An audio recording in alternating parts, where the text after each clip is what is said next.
It started with a scream that never left my throat. At 6:12 a.m. on the morning of our 10th wedding anniversary, I woke up and reached for my hair. There was none. For a few seconds, my brain refused to process what my fingers were telling me. I rubbed my scalp again and again, convinced I was trapped inside some bizarre nightmare. Then I stumbled to the bathroom mirror and saw a stranger. My head was completely bald. Not patches. Not thinning. Not hair loss. Completely bald. Every strand of my waist-length dark hair was gone. The hair I had spent years growing. The hair my husband, Richard, always claimed he loved more than anything. Gone. I stared at my reflection until my knees buckled. Then I cried. Not because of vanity. Not because I thought being bald made me ugly. I cried because I knew immediately that someone had done this to me. And there was only one person in the house. My husband. The same husband who was downstairs preparing our anniversary breakfast. The same husband who thought I would sign a document worth $15 million later that day. The same husband who had no idea I had already discovered his secret. 3 weeks earlier, I had accidentally overheard a conversation that changed everything. Richard was in his office. He thought I was out shopping.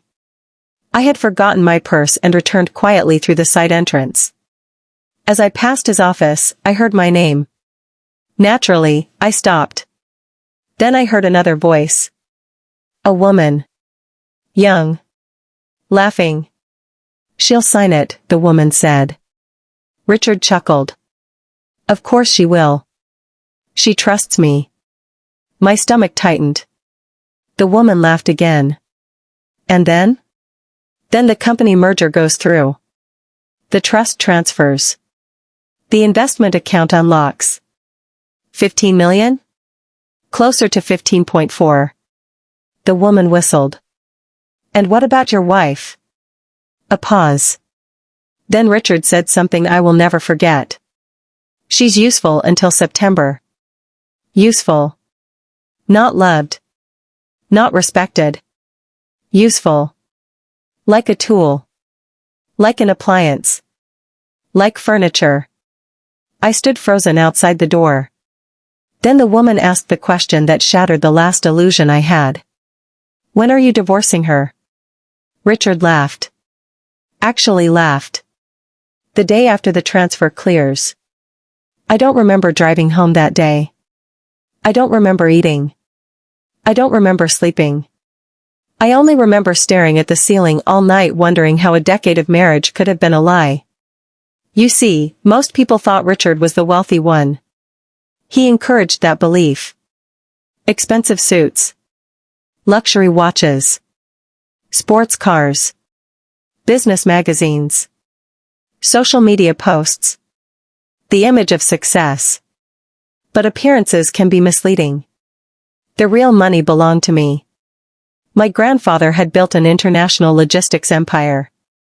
When he passed away, the majority of the estate entered a protected trust. The principal beneficiary was me.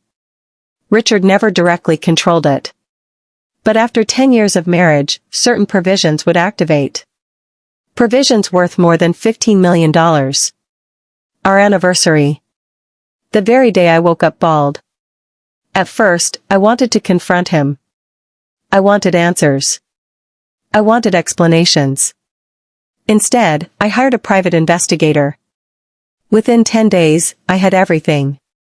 Texts. Photos. Financial records. Travel receipts. Hotel reservations. A 2-year affair with a woman named Vanessa. 2 years. While he kissed me goodbye every morning. While he held my hand at family gatherings. While he told everyone how lucky he was to have me. 2 years. The investigator also uncovered something worse. Richard wasn't just planning divorce. He was planning financial destruction. The documents he intended for me to sign would transfer enormous authority over trust assets. Most people would never notice the language. Most people don't read 70-page legal documents. I do. Because my grandfather taught me one lesson. Never sign what you haven't understood. That lesson saved $15 million. And possibly my future. So when I saw my bald reflection that anniversary morning, I wasn't shocked for long. I became curious. Why? Why shave my head? Why humiliate me? Then I found the answer. Hidden in Richard's phone. A message from Vanessa. Can't wait to see her face with tears of joy. Richard replied. Best anniversary gift ever. The room spun. They had done it together. While I slept. While I trusted him. While I shared a bed with him. Something changed inside me then. Not sadness. Not rage. Clarity. The kind that arrives when a bridge finally burns behind you. I walked downstairs. Richard looked up from the dining table. Pancakes. Flowers. Champagne. The performance was impressive. Oh my God, he exclaimed. What happened to your hair? Academy Award level acting. I almost applauded. I don't know, I said quietly. He rushed over. Pretending concern. Pretending shock. Pretending love. And for the first time in 10 years, I saw him exactly as he was. A liar. A coward. A parasite. He kissed my forehead. I love you. The words nearly made me laugh. Later that afternoon, family and friends gathered for our anniversary celebration. Richard loved audiences. He loved attention. He loved appearing perfect. Nearly 80 guests filled the ballroom. Business associates. Relatives. Community leaders. Friends. Vanessa was there too. Pretending to be a coworker. Pretending she didn't know my husband intimately. Pretending she wasn't waiting for $15 million. As speeches began, Richard stood and raised a champagne glass. My beautiful wife and I have built an incredible life together. Applause. Smiles. Photographs. Social media stories. The perfect couple. The perfect lie. Then came the moment he'd been waiting for. The documents. A lawyer approached our table. Richard smiled. I smiled back. He slid the folder toward me. Just a few signatures, sweetheart. Sweetheart. Interesting word for someone you plan to discard tomorrow. Everyone watched. The room fell quiet. I opened the folder. Turned pages slowly. Carefully. Deliberately. Richard's smile widened.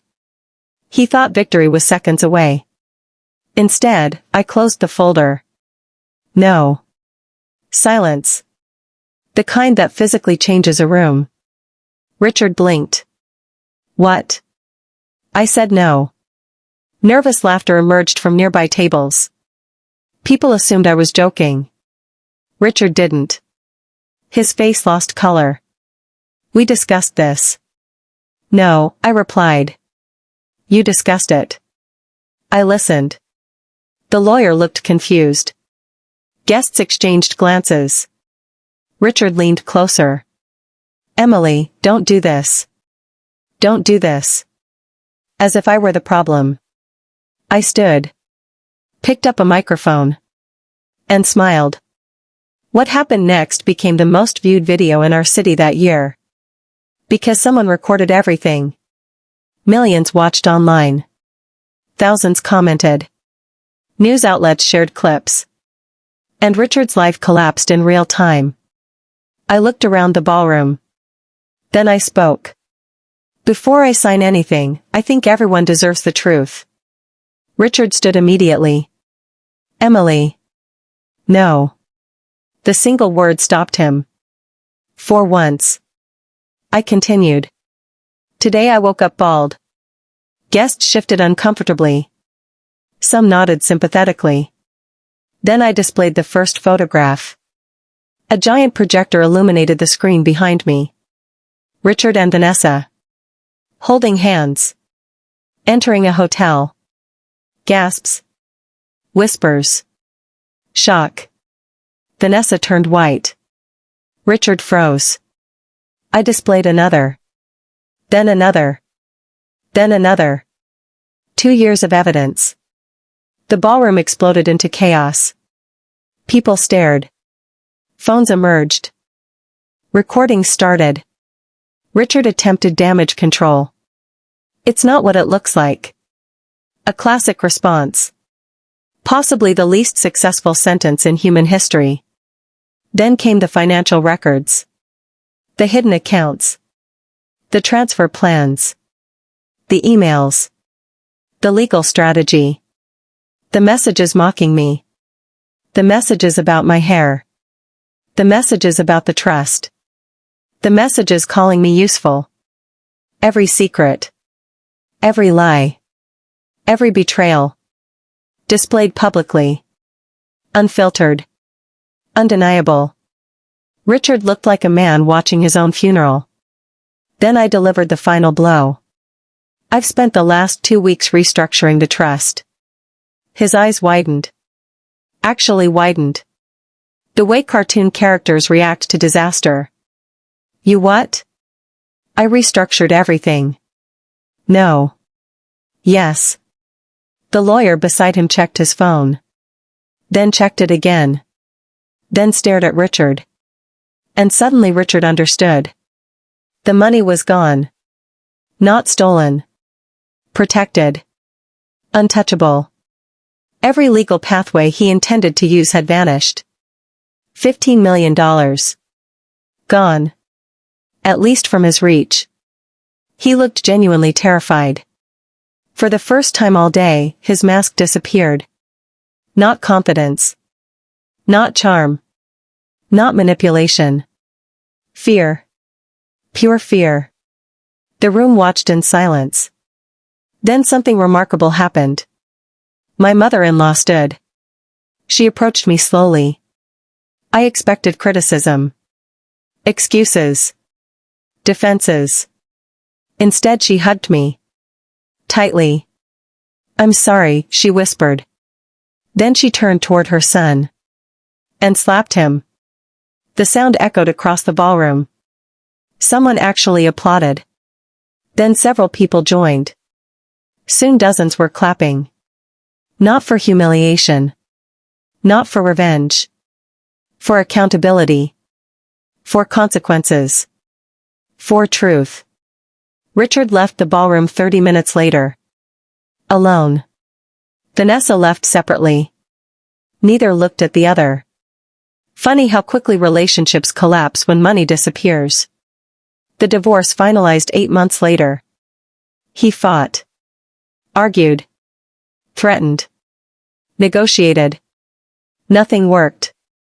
The evidence was overwhelming. The trust remained protected. His reputation remained damaged. And the life he had carefully built around deception crumbled. People often ask me about the hair. That's the surprising part. Because it grew back. Every strand. Within months. Stronger than before. But the baldness turned out to be a gift. Not because it exposed him. He had already exposed himself. Not because it made me stronger. Strength was already there. It was a gift because it forced me to see reality. Sometimes life removes what you think defines you. Your comfort. Your plans. Your certainty. Your illusions. And in the empty space, truth finally appears. 1 year later, on the anniversary that should have destroyed me, I stood on a beach watching the sunrise. No ballroom. No speeches. No lies. No manipulation. Just peace. My phone buzzed. A message from a friend. Do you regret exposing him? I looked at the ocean. Then smiled. No. Because I didn't lose $15 million. I didn't lose my future. I didn't lose my identity. The only thing I lost was a man who was waiting for my money while pretending to love me. And that turned out to be the best anniversary gift I ever received.